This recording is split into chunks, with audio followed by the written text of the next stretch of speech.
پیر نصیر الدین نصیر رحمۃ اللہ علیہ، کیا بات ہے! آپ ان کی شاعری دیکھیں، نعت گوئی دیکھیں، آپ ان کی تقریر دیکھیں، آپ ان کا زبانوں پر عبور دیکھیں، اور جو اس دور میں ربائی کے فن کو انہوں نے جس طرح زندہ کیا، اردو، فارسی، سرائکی، پنجابی، پوربی، پشتو، پوٹھواری، کوئی زبان نہیں پیر صاحب نے چھوڑی جس میں کام نہیں کیا۔ آپ ان کا نثر میں کام دیکھیں، آپ ان کا جہاد دیکھیں کہ انہوں نے توحید کو آج کے دور میں جس طریقے سے پیر نصیر الدین نصیر صاحب نے بیان کیا ہے، ان کے خاندان والے ان کے مخالف ہو گئے، لیکن انہوں نے کہا نہیں، میں اپنے اسلاف کے طریقے پر چلوں گا، اور جو مجھے بتایا گیا اور جو میں نے پڑھا ہے، پیر صاحب جلدی مانتے نہیں تھے کسی کو، سمجھ کے ماننے والے آدمی تھے، اور وہ کہتے تھے ایسا شخص ہی پھر ایسی بات کر سکتا ہے۔ وہ کہتے تھے کہ توحید جو ہے وہ اس کا پیغام جو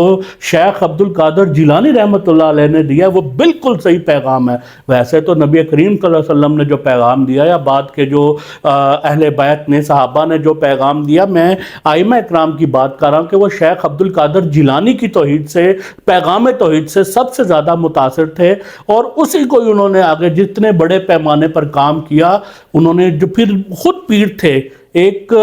بڑے جید پیر تھے، لیکن وہ سیدھا سیدھا بول جاتے ہوتے تھے کہ ہمارے پاس کچھ نہیں ہے، ہم حاجت روا نہیں ہے، ہم مشکل کشا نہیں ہے۔ اللہ رسول کا وہ ادارہ، اور توحید یہی ہے کہ اللہ کے گھر پہ جاؤ، اللہ کے جا کے مانگو، اللہ کے آگے جا کے اپنا سر ٹیکو، ہم لوگ کچھ نہیں کر سکتے۔ اور اس میں ان کے بیان میں اتنی شدت تھی کہ یہی ایک پیر کا بیان ہونا چاہیے، یہی ایک عالم دین کا بیان ہونا چاہیے۔ ایسا نہیں ہے کہ آپ کسی پیر کے پاس جائیں اپنی کوئی مشکل لے کے، اور وہ آپ کو جو کچھ اس آج کل کے دور میں ہو رہا ہے، میں اس میں نہیں جانا چاہتا، لیکن پیر صاحب اس حوالے سے بہت بڑے آدمی تھے۔ میں نے اپنی زندگی میں اتنے زیادہ علوم کا ماہر آدمی کوئی دوسرا نہیں دیکھا، اور